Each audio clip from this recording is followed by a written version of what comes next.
बिस्मिल्लाहिर्रहमानिर्रहीम, अस्सलाम वालेकुम वरहमतुल्लाहि वबरकातुहू। मुझे कहते हैं आकाशा यासीन और आप देख रहे हैं K2 टाइम्स। ये जो 7 दिन होते हैं ये गुजर गए हैं और हम एक मरतबा फिर दोबारा आपके खिदमत में हाजिर हैं, क्योंकि बहुत बड़ी बहुत ही अहम जो खबरें होती हैं वो हमारे K2 टाइम्स में यहाँ आपके पास हमारे पास होती हैं, जो कि आपके साथ डिस्कस की जाती हैं।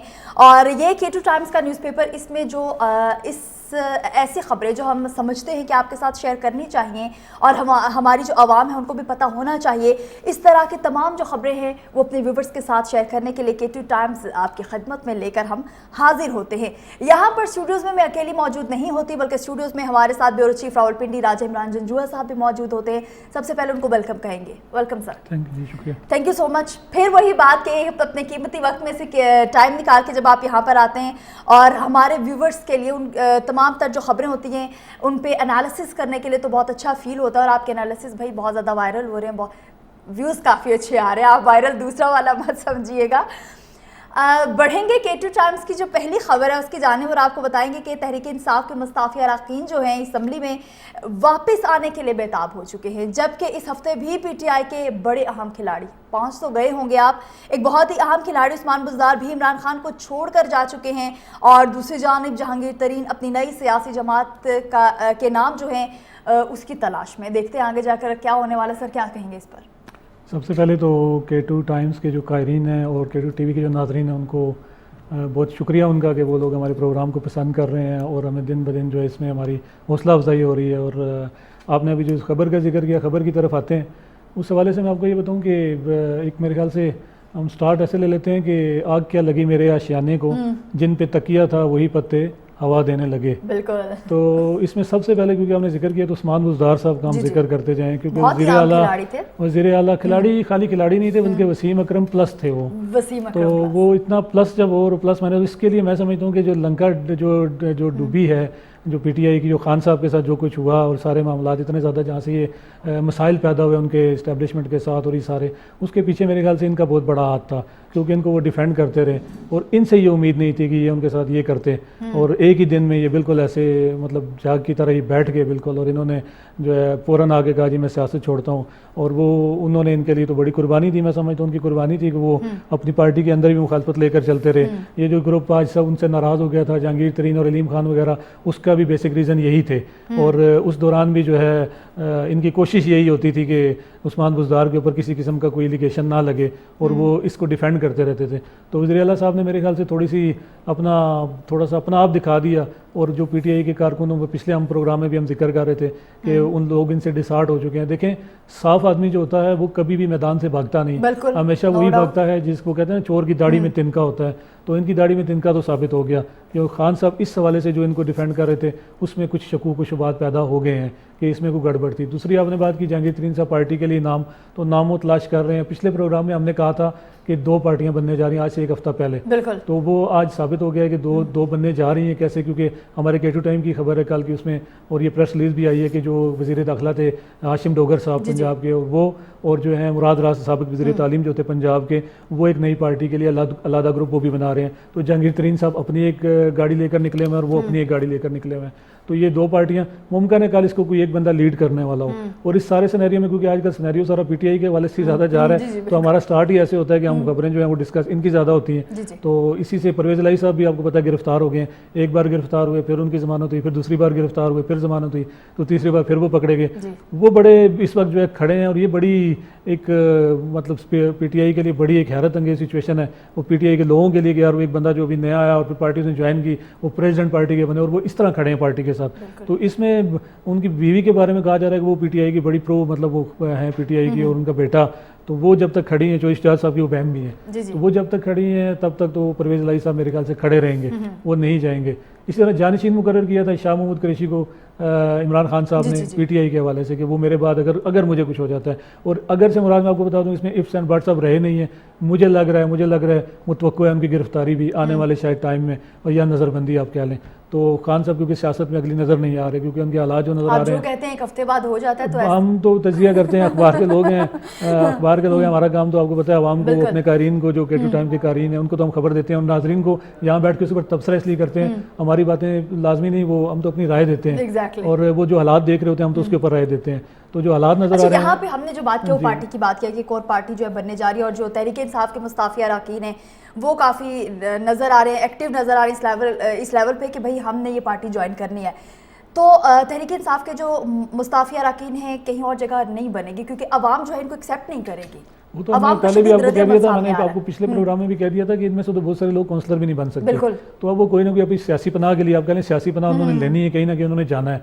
इसी तरह वो उन्होंने स्पीकर साहब से भी रब्ता किया, राजा परवेज अशरफ साहब से उन्होंने रब्ता किया कि हम असेंबली में उनमें से कुछ लोग जिन्होंने पार्टी जो है छोड़ी है लेकिन इस्तीफे, वो कहते हैं कि हम वापस आना चाहते हैं, और वो उनकी कोशिश यही है कि वो असेंबली में किस तरीके से वापस आ जाएँ। इसके ऊपर जो स्पीकर साहब हैं उन्होंने मुशावरत जो है मांग ली है वज़ीर कानून से भी, और उन्होंने इस पार्लिमानी जो एक कमेटी है उससे भी उन्होंने इस हवाले से बात कर ली है, और वो यही चाहते हैं कि चलें अगर इसका कोई हल निकलता है। लेकिन मेरे ख्याल से इसका हल निकलना नज़र नहीं आता, क्योंकि वो जो एक मिसाल बनी थी कि जो आप पार्टी छोड़ के जाते हैं तो फिर आपकी वो एफिलेशन ख़त्म हो जाती है, तो उस हवाले से मेरे ख्याल से उसमें वो आएंगे। कानून इसके बारे में क्या कहता है वो तो बाद में राय सामने आएगी, लेकिन कुछ लोग ये चाहते हैं कि वो पार्टी में आए, और वो ये भी अपनी कह लें कि गारंटी दे रहे हैं कि वो किसी कानून साजी में पार्टी यानी पार्लियामेंट के अंदर कोई कानून साजी होगी उसमें मुदाखलत भी नहीं करेंगे वो। तो ये भी इस तरह की बात भी सामने आ रही है, इस तरह की बातें जो है वो सामने आ रही हैं। अच्छा, आवाम जब भी सोचती है कि कुछ ना कुछ नया होगा, अब अगर बजट पेश होता है तो ज़रूर आवाम के बारे में भी सोचा जाएगा, बातें तो होती हैं, लेकिन एक मरतबा फिर 470 अरब के नए टैक्सेस लगाने की तजवीज़ जो है वो दी गई है। जी, ये आवाम ना ही समझे ना ही समझना तो बेहतर है, क्योंकि जो हालात नज़र आ रहे हैं, हालात तो ये हैं कि बजट हमेशा हमारे मुल्क में आता है तो आपको पता है सबसे जो निचला तबका होता है उसकी पहले तो चीखें निकलती हैं, गरीब आदमी, गरीब से गरीब तर, क्योंकि वो हालात ऐसे हैं। पहले तो IMF, अब IMF से फिलहाल ये बजट जो है ना, ये बजट पहले तो होता है कि सियासत में इस्तेकाम आएगा तो मईशत में इस्तेकाम आएगा। इस दफ़ा की सिचुएशन कुछ और है। इस दफ़ा आपका जो माशी सिस्टम है, आपका बजट अगर मुस्तहकम आएगा तो आपकी सियासी पोजीशन मुस्तहकम होगी। और जो भी पार्टी, अभी नून लीग जाहिर बात है बजट इसाकदार साहब पेश करेंगे, उन्होंने तो कह दिए, बरमला कह दिए कि जी हम तो डिफॉल्ट की तरफ नहीं जा रहे, बल्कि वो तो इस बात पर बड़े गुस्सा भी हो गए। एक दिन हमारे एक साथी से उन्होंने सवाल किया तो गुस्से हो गए। तो ठीक है, अगर उनके पास कोई ऐसे चीज़ें हैं, वो इदाद शुमार लेकर आ रहे हैं, कुछ ऐसा उन्होंने पेपर वर्क किया हुआ है तो बड़ी अच्छी बात है। अगर मुल्क की उसमें बेहतरी हो हम तो उसको कहते हैं अप्रिशिएट करेंगे उसको। लेकिन बजट के वाले से आप कह रही 470 अरब, ये 470 अरब के जो टैक्सेस आ रहे हैं ये समझ लें कि सत्यानाश करके रख देंगे ये। और ये आइंदा बजट में जिस तरह आपने देखा अखबार में हमारे ये है कि जो पहले था 12% जो इम्पोर्टेड डब्बे के दूध और इस तरह की जो डब्बे के जो मतलब था मीट था या जो फिश थी, उसके ऊपर 12% से 18% करने की तजवीज़ थी। ये अभी आ गई है इस बजट में, ज़राए जो हमें बता रहे हैं। उस तजवीज़ के अलावा जो बाकी चीज़ें हैं, जो इम्पोर्टेड चीज़ें हैं, उनके ऊपर भी, और इसमें ख़ास तौर पे वो जो लग्जरी चीज़ें हैं उसके ऊपर बहुत ज़्यादा जो है ना वो टैक्स लगाया जाने लगा है, और सेल्स टैक्स और इस तरह की चीज़ें, और रियल इस्टेट सेक्टर के ऊपर ख़ास तौर पर। ठीक है, जो ऐसे लोग जहाँ से रेवेन्यू ज़्यादा आ रहे हैं, जहाँ से आप समझती है गवर्नमेंट, क्योंकि उसके अगर वो समझते हैं कि वहाँ से टैक्सेस से उनको हालात बेहतर होंगे तो वो करना चाहिए, वहाँ पर उनको इकदाम उठाने चाहिए। लेकिन जो गरीब तबका है, इसमें खसूसी तौर पर हम कहेंगे कि सागदार साहब, आप अभी बजट आ रहा है, 9 जून को आप बजट पेश करने जा रहे हैं, अभी दिन है, खुदारा आपके साथ बहुत सारे इस तरह दोस्त और भी हमारे साथी भी आपसे रिक्वेस्ट कर रहे हैं, हम भी अपने K2 टाइम्स के प्लेटफॉर्म से इस प्रोग्राम से आपसे रिक्वेस्ट करते हैं कि जो ख़ास तौर पे तनख्वाहदार तबका है, जो मुलाजमीन हैं, वो जो बेचारे, आप अपने बजट के साथ उनके बजट का ख्याल रखें, ये बजट ज़रूर बनाएं। ये देखें कि वो अपने सैलरी जो है वो एक महीने का बजट, इसमें उनके बच्चों की फ़ीसें हैं, इसमें उनके यूटिलिटी बिल्स होते हैं, और इसमें उनका राशन, इनका सारा महीने का वो बजट, जिस तरह आप बजट बनाते हैं उनके महीने का बजट होता है, और आपके इस बजट से बस उनका बजट डिस्टर्ब ना हो, आप ये ख्याल रखें, क्योंकि यही तबका है। आप अगर अपनी पार्टी को मुस्तहकम देखेंगे, अगले हालात को आप बेहतर करेंगे, आप लोगों ने अगर इलेक्शन में जाना है तो खुदारा इस मुलाजमीन जो तबका है, जो तनख्वाहदार तबका है, जो बिल्कुल मजदूर तबका है, निचला तबका है, उसकी बुनियादी ज़रूरियात का ख्याल रखते हुए इस बजट के अंदर आप उस तरह की चीज़ों के ज़रूर सस्ता करें उनको, या उनके लिए रिलीफ दें उनको, ताकि ये बजट जो है एक अवामी बजट शो हो, क्योंकि यही जो है आगे इलेक्शन के लिए यही बजट आपकी बेस बनेगा। वो बिल्कुल, मैं भी आपकी बात से सेकंड करूँगी कि अगर आगे आपने इलेक्शन में जाना है और हालात नहीं नज़र आ रहे, क्योंकि हालात जो है मुल्क के बहुत ज़्यादा बिगड़ चुके हैं, महंगाई जो है वो महंगाई का जिन जो है वो बेकाबू हो चुका है, हालात बहुत ज़्यादा। जो मैंने आपको नहीं इस बात पे मैं जाऊँगी, ये जो बजट मैं आपको कह रहा हूँ, जो बजट बड़ी अहम बात मैंने की कि बजट जो है वो, ये बजट जो है ये मुस्तहकम होगा तो सियासत इस दफ़ा चेंज है चीज़ें, इस पर जितनी बात करो कम है, जितनी बात करो कम है। नाज़रीन, यहाँ पर वक्त एक छोटे से ब्रेक का, हमारे साथ रहिए।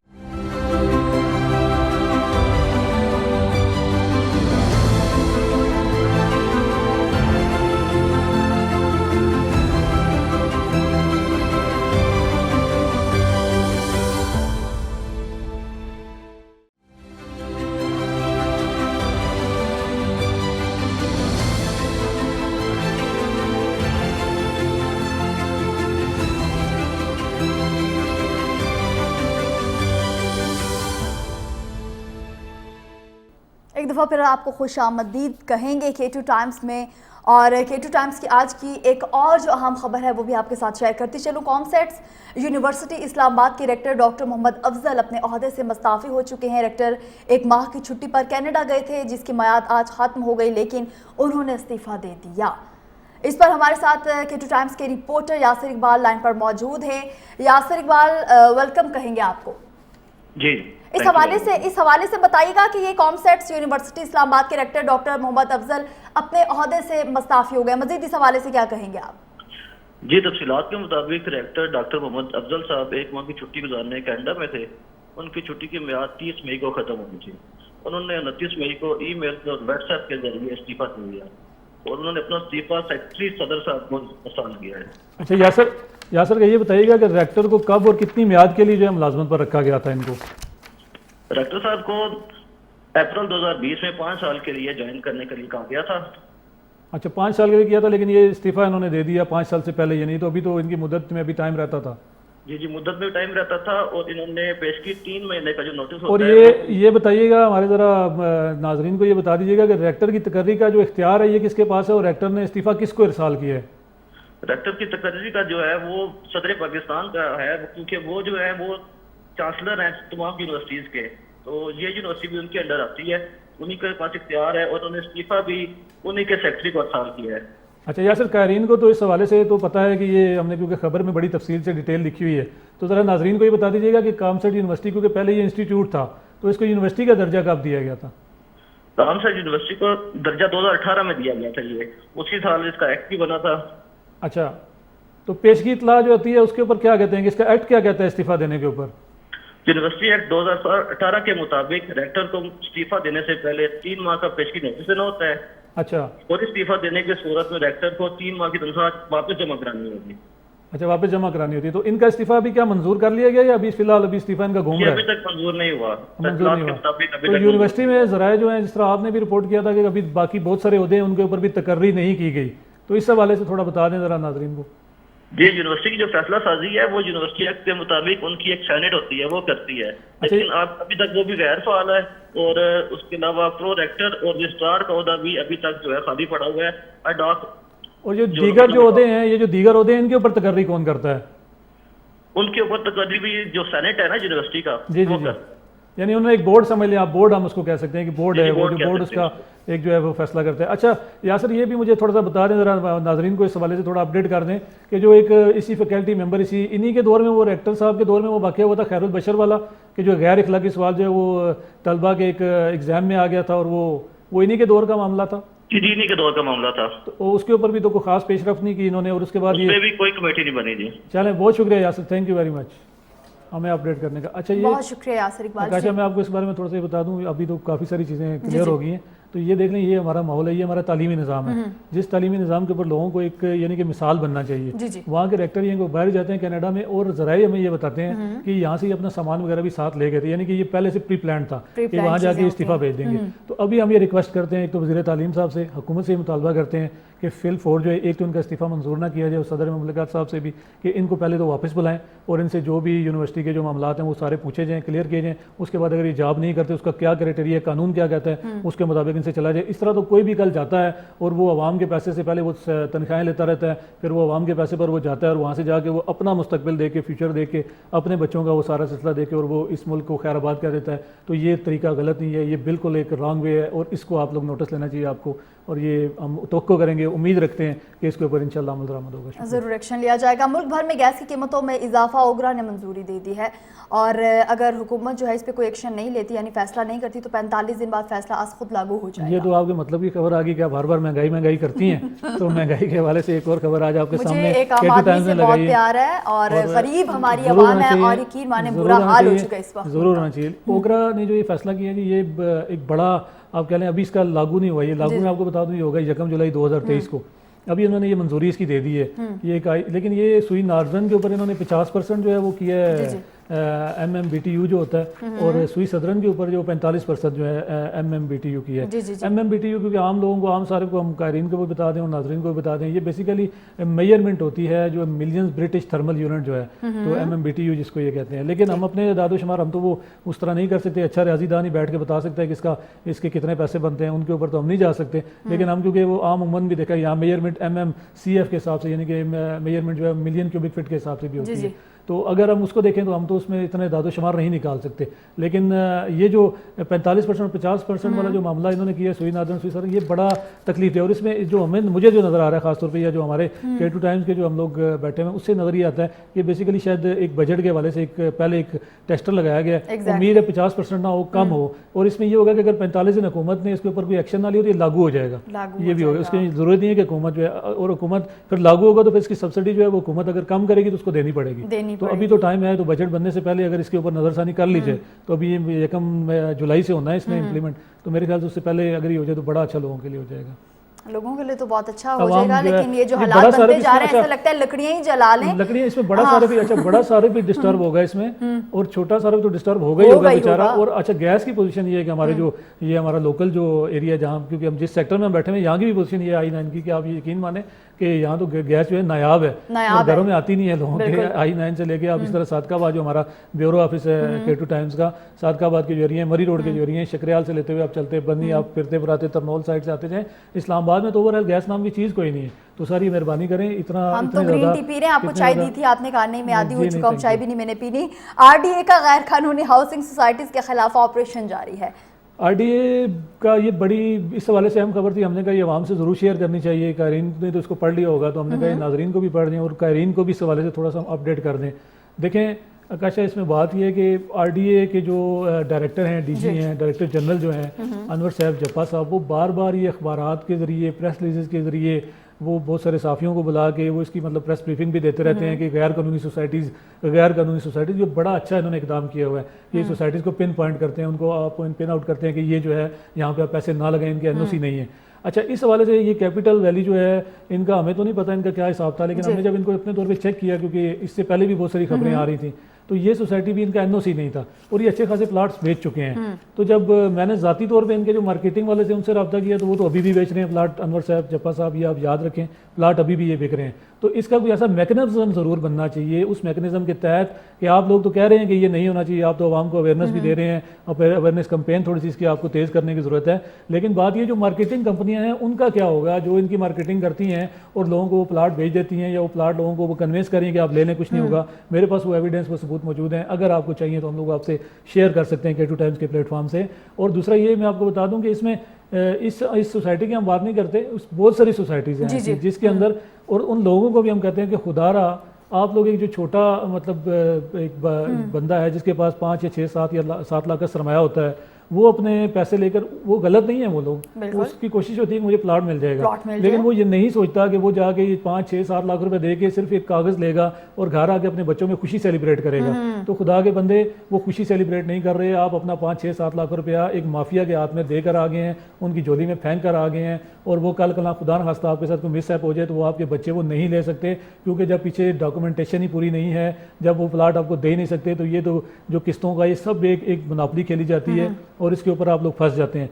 और छोटा आदमी जो छोटा सरमायादार होता है, वो तनख्वाहदार तबका इसमें ज़्यादा इन्वॉल्व होता है। वो 6 7 लाख रुपया वो इकट्ठा करके, और उसकी कोशिश होती है चलो मैं किस्तें देके तो मेरा एक बच्चों के लिए कुछ बन जाएगा ठिकाना, वो बेचारा अपनी जगह ठीक होता है। लेकिन आज हम इस प्रोग्राम के वसातत से उनको कहते हैं कि आप ये कम अज़ कम इन सोसाइटियों के दाव पेच से बचें, और जहाँ पर वो 6 7 लाख रुपया लगा के आप कोई अपने बच्चों के लिए कोई और रोज़गार या कारोबार बना लें जो कल आपका इतना इफेक्टिव हो जाए, कल आपके बच्चों से कर सकें। लेकिन इन सोसाइटियों, इन माफिया से आपको बचना होगा। ये माफिया आपको आपके सरमाए को नुकसान पहुंचा रहे हैं। कैसे पता लगाया जा सकता है इस चीज़ का कि कौन सी सोसाइटी जो है वो बेहतर है? तो बड़ा आसान हो गया ये तो। अब हर बंदा जो पैसा लगाने वाला हो, जो लेना चाहता है, वो सबसे पहले RDA की वेबसाइट है, वहाँ पे जाया करें, या इस्लामाबाद में इस तरह सोसाइटीज रजिस्टर है, CDA की वेबसाइट है, वहाँ पर उनका स्टेटस मौजूद होता है। पैसे लगाने से पहले उनका स्टेटस चेक किया करें कि यार ये सही है, इसके NOC मौजूद हैं, इसके पास ज़मीन पूरी है। होता ही है कैसा कि वो कुछ ज़मीन ले लेते हैं, ज़मीन लेके एक पहला NOC होता है, वो NOC के लिए अप्लाई कर देते हैं और सारा अपने मार्केटिंग वालों को कह देते हैं। मैं मार्केटिंग की बात इसलिए करता हूँ कि हमारा किसी से इख्तलाफ नहीं है, लेकिन हम लोग आवाम के लिए बात करते हैं। वो जो गरीब लोग जो पिस रहे हैं, जो इसकी भीड़ चढ़ रहे हैं, हम ये कहते हैं चीफ कमिश्नर साहब लियाकत चट्टा साहब, आपको थोड़ा सा इस हवाले से ये ज़रूर एक्शन लेना चाहिए कि जो मार्केटिंग कंपनीज बनी हुई हैं वो अगर घोस्ट किस्म की सोसाइटियों को, या जिनके डॉक्यूमेंटेशन पूरी नहीं होती, या जिनके पास ज़मीन नहीं है, जिनको RDA बार बार कहता है कि ये नहीं है, आप उनके ऊपर ज़रूर चेक एंड बैलेंस करें और उनका किला कामा करने में आपका ज़रूर किरदार RDA के साथ होना चाहिए। मिल के आप लोग इस चीज़ को देखें, क्योंकि वो मार्केटिंग वाले जब मार्केटिंग कर रहे होते हैं तो वो तो अपने थोड़े से सरमाए के लिए 6-7 लाख के पीछे, वो अपने 40-50 हज़ार रुपये के पीछे एक शख्स का आप समझे कि माशी कत्ल कर देते हैं और उसके सारा सरमाया जो वो डुबो देते हैं। तो वो जो बेचारा है वो कल परेशान होकर फिर फिरता है, और फिर बहुत सारे लोग आपके सामने मिसालें हैं कि वो डिस्टर्ब हो जाते हैं मेंटली, क्योंकि उनके पास जितनी रकम होती है वो लगा के वो किस्तें इकट्ठी करते हैं, फिर वो किस्तें देने लग जाते हैं। इस तरह बहुत सारी सोसाइटीज़ की मिसालें पड़ी हुई हैं और ये सबको पता है, ये कोई ढकी छुपी बात नहीं है। सही। रावल डैम में मछलियों को जहर देने वाला गिरोह जो है वो गिरफ्तार हो गया है और पानी के तज्जिए का अवाम में मुतालबा सामने आया। अच्छा, ये खबर हमने इसलिए इसमें अपने आज प्रोग्राम में डाली कि नाजरीन को ज़रा डिस्कस कर लें, इसके ऊपर हम उनको ये बता दें कि रावल डैम में मछलियाँ या किसी भी डैम में मछलियाँ, यहाँ पे खुसूसन आप रावल डैम वाली साइड चले जाएं तो आपको इस्लामाबाद के अंदर जो रिहायशी हैं उनको इस चीज़ का, या पिंडी के लोगों को ज़रूर पता है कि वहाँ पर कहा जाता है जी कि जिंदा मछली मिलती है और वो लोग जाते हैं, जिंदा मछली से मुराद के जी पकड़ी फ़ौरन उनके हवाले कर दी।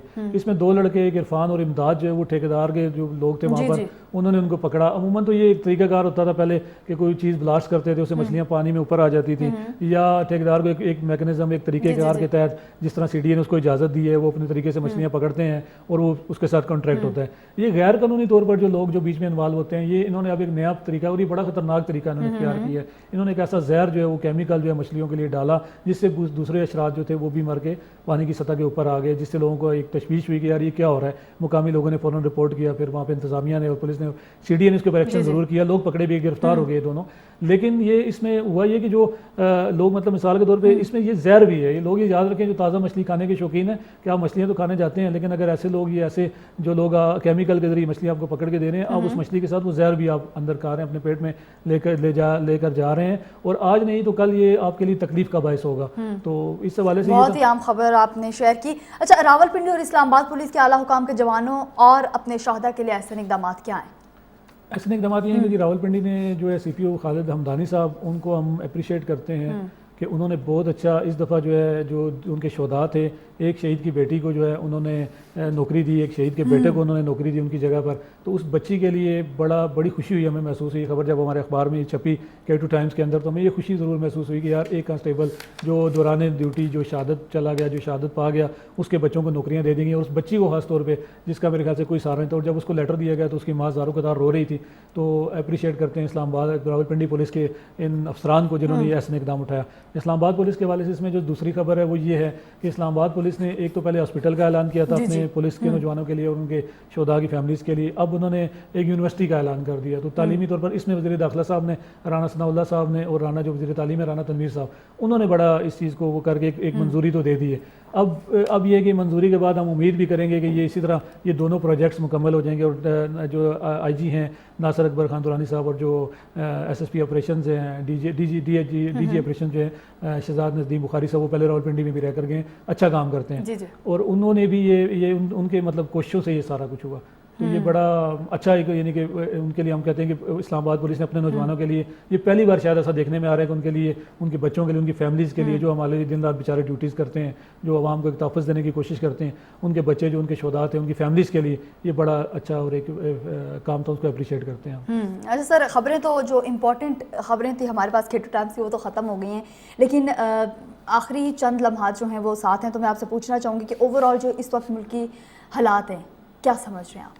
ओवरऑल मुल्की हालात वही सियासी जो सियासी शतरंज लगी हुई है, उस शतरंज के अंदर अभी कुछ भी नहीं कह सकते आप, क्योंकि अभी फिलहाल तो यही नज़र आ रहा है कि असेंबली की मुद्दत पूरी होती है, इलेक्शन का ऐलान कर दिया जाएगा, केयर टेकर सेटअप आएगा, केयर टेकर सेटअप आके देखेंगे, हालात देखा जाएगा क्या है।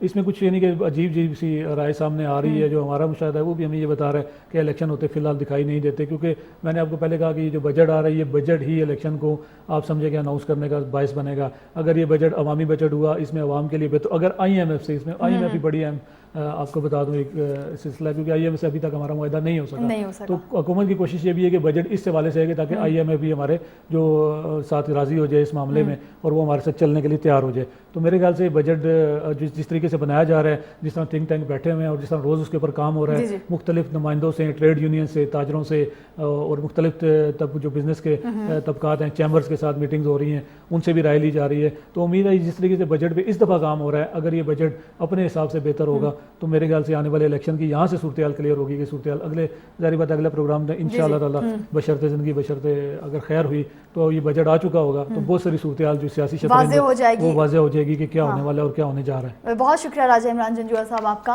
और जी बिल्कुल नाज़रीन, ये था आज का K2 टाइम्स। इसी के साथ ही अपनी मेज़बान आकाशा यासीन को दीजिए इजाज़त। खुदा हाफ़िज़।